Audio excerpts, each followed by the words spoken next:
Kaleshwaram project విషయంలో ప్రభుత్వ వైఖరిని ఎండగట్టాలి. నీళ్లు ఎత్తిపోసి రైతులకు ఎందుకు నీళ్లు ఇవ్వడం లేదో ప్రజల్లోకి తీసుకువెళ్ళాలి. కరువు పరిస్థితులు నెలకొన్న ఈ టైంలోనే కాళేశ్వరం ప్రాముఖ్యతను ప్రజలకు తెలియజేయాలి. పోగొట్టుకున్న చోటనే వెతుక్కోవాలి. ఇది ఇప్పుడు బీఆర్ఎస్ ముందున్న టాస్క్. కాళేశ్వరం కూళేశ్వరం అయిందన్న ప్రచారంతో ఎక్కడైతే ఓటమి చెందామో అదే ప్రాజెక్టు గొప్పతనాన్ని చెప్పి మద్దతు పొందాలని చూస్తుంది.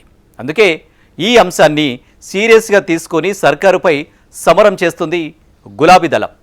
పంప్ హౌస్ల ద్వారా నీళ్లు ఎత్తిపోసేలా ఒత్తిడి చేయాలని చూస్తుంది. మరి ప్రతిపక్ష డిమాండ్కు ప్రభుత్వం దిగొస్తుందా? రైతుల సెంటిమెంటు సమరంలో చివరికి పైచే ఎవరిది కాబోతుంది? Watch this.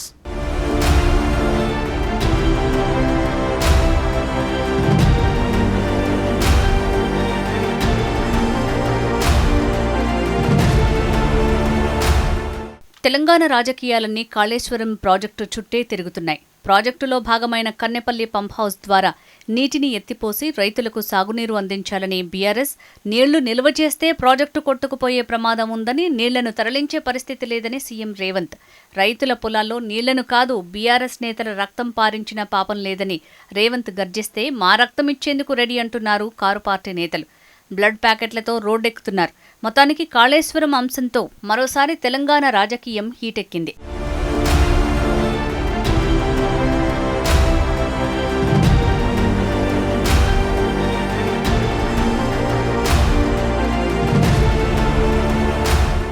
ఎల్నినో ఎఫెక్టుతో మరోసారి కాళేశ్వరం ప్రాజెక్టుకు రాజకీయ ప్రాధాన్యత ఏర్పడింది.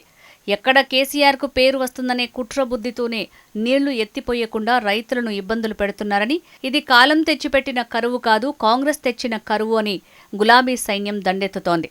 కాళేశ్వరం ప్రాజెక్టు గురించి ఇప్పటికే పోటాపోటీగా అధికార ప్రతిపక్షాలు పవర్ పాయింట్ ప్రజెంటేషన్ కూడా ఇచ్చారు. గతంలో బీఆర్ఎస్కు బలమైన వర్గంగా ఉండే రైతుల సెంటిమెంట్ని క్యాష్ చేసుకోవాలని, ఈ విషయంలో ప్రభుత్వాన్ని వీలైనంత ఎక్కువగా ప్రజల్లో దోషిగా నిలబెట్టాలని చూస్తోంది బీఆర్ఎస్.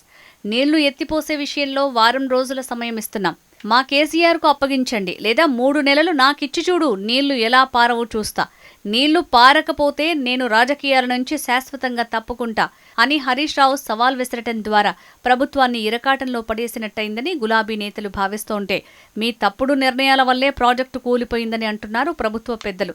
ఈ విషయంలో ప్రభుత్వం నుంచి ఎన్ని విమర్శలు ఎదురైనా నీళ్లు మాత్రం వదిలి తీరాలని గట్టిగా పట్టుబడుతోంది బీఆర్ఎస్.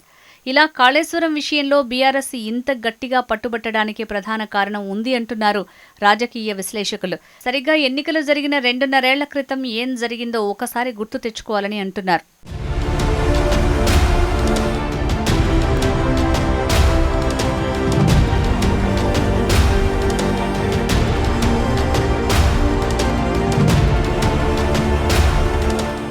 తెలంగాణ రాష్ట్రం ఏర్పడగానే అధికారంలోకి వచ్చిన బీఆర్ఎస్ కాళేశ్వరం ప్రాజెక్టును కట్టడం మొదలుపెట్టింది.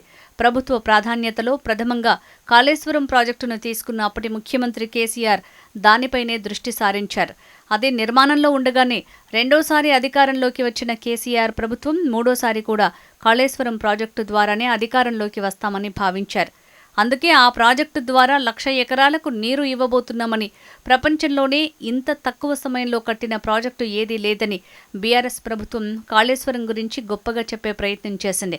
కానీ సరిగ్గా ఎన్నికలకు 2 నెలల ముందే కాళేశ్వరంలో భాగమైన మేడిగడ్డ బ్యారేజ్ కుంగిపోవటం బీఆర్ఎస్కు ఆ సమయంలో పెద్ద మైనస్గా మారింది. అదే విషయాన్ని అప్పటి విపక్షాలన్నీ ఎత్తి చూపడంతో ఆ ప్రభావం ఎన్నికలో స్పష్టంగా కనిపించింది. కాళేశ్వరం కాదు, అది కూలేశ్వరం అని ప్రచారం చేసిన విపక్షాలు ఆ విషయాన్ని పెద్ద ఎత్తున జనాల్లోకి తీసుకువెళ్లగలిగారు. దీంతో బీఆర్ఎస్ మొన్న జరిగిన సార్వత్రిక ఎన్నికల్లో ఓటమి పాలైంది. ఏ కాళేశ్వరం ప్రాజెక్టు అయితే తమను గెలిపిస్తుంది అనుకున్నారో అదే ప్రాజెక్టు వల్ల తాము ఓడిపోయామని బీఆర్ఎస్ మదనపడుతోంది.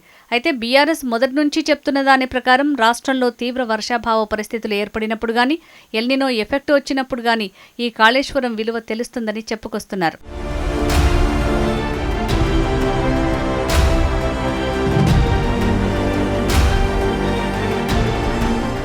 ఎల్నినో వల్ల ప్రస్తుతం తెలంగాణలో తీవ్ర వర్షాభావ పరిస్థితులు కనిపిస్తున్నాయి. ఈ టైంలోనే కాళేశ్వరం ప్రాజెక్టు ద్వారా రైతులకు మేలు జరుగుతుందని బీఆర్ఎస్ భావించింది. అందుకే ప్రస్తుతం గోదావరి నీళ్లు కన్నెపల్లి పంప్ హౌస్ దగ్గర నుంచి 1000 క్యూసెక్కులు కిందికి వెళ్తుంది అంటూ చూపించే ప్రయత్నం చేస్తున్నారు. కన్నెపల్లి పంప్ హౌస్ దగ్గర నీటిని పంప్ చేసి పైన ఉన్న బ్యారేజీల్లో నీరు నింపాలని బీఆర్ఎస్ పట్టుబడుతోంది. వృధాగా పోతున్న గోదావరి జలాలను పంపు చేయటం ద్వారా గోదావరి పరివాహక ప్రాంతాల్లో ఎలాంటి ఇబ్బంది లేకుండా నీళ్లివ్వచ్చు అనేది బీఆర్ఎస్ వాదన. ఇలా కాళేశ్వరం ద్వారా నీళ్లు ఇచ్చి ఎల్నినో ఎఫెక్ట్ ఉన్నప్పటికీ పంటలు పండితే ఇది తమ విజయమని పెద్ద ఎత్తున చెప్పుకునే ప్రయత్నం చేయాలని బీఆర్ఎస్ అనుకుంటోంది. అందుకే ప్రభుత్వంపై గట్టిగా ఫోర్స్ చేసైనా సరే కాళేశ్వరం ద్వారా నీటిని ఇప్పించాలని బీఆర్ఎస్ కంకణం కట్టుకుంది.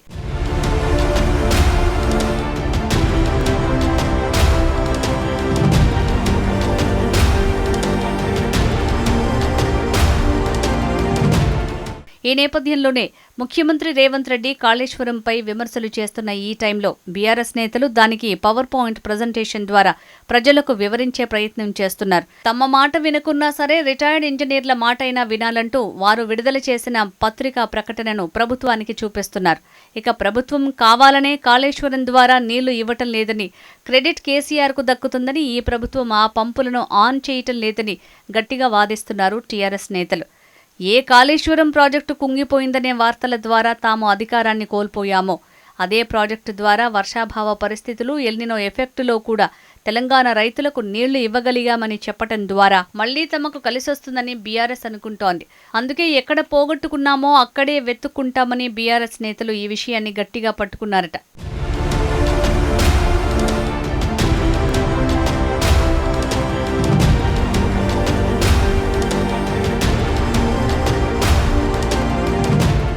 ఇప్పటికే BRS working president KTR Kannepalli వద్దకు వెళ్లారు. అక్కడ పారుతున్న గోదావరి నీటిని చూపిస్తూ ప్రభుత్వాన్ని ప్రశ్నించారు. కాళేశ్వరం కూలిందని కాంగ్రెస్ ఎప్పటినుంచో ఆరోపిస్తోందని, ఇప్పుడు లిఫ్టుల ద్వారా నీళ్లు ఎత్తిపోస్తే కాంగ్రెస్ చేసిన ప్రచారం తప్పవుతుందని, అందుకే పంపులు ఆన్ చేయటం లేదని బీఆర్ఎస్ అంటోంది. ఇక మాజీ మంత్రి హరీష్ రావు త్వరలోనే పాదయాత్ర చేపట్టనున్నట్టు ప్రకటించారు. బసవేశ్వర నుంచి సంగమేశ్వర వరకు ఈ పాదయాత్ర సాగనున్నట్టు తెలిపారు.